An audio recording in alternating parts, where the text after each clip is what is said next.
অরবিন্দ, জি। তুমি আমার কে? তোমার বন্ধু। মানে আমায় ভালোবাসো না?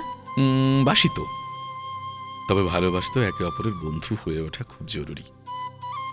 কারণ ভালোবাসা হইল উচ্চমানের বন্ধুত্ব। কেন? ভালোবাসায় বন্ধুত্ব থাকলেই কেবল সম্পর্কে কমফোর্ট জোন ঠিকঠাক থাকে। বন্ধুত্ব ছাড়া ভালোবাসা শুধু একটা মেকি বন্ধনের দেয়াল।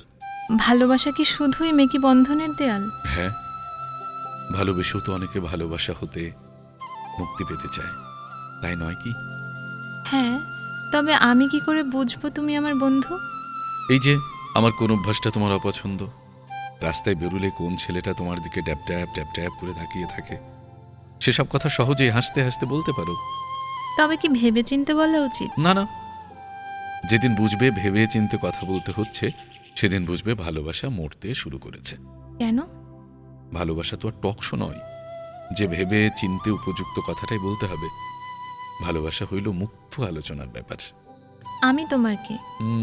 প্রেমিকা, তবে তার চেয়েও বেশি বন্ধু। অন্য মেয়ের দিকে তাকালে চোখ তুলে নেব। এমন শাসনকেই আমি ভালোবাসা বলে বুঝি বেনারসি।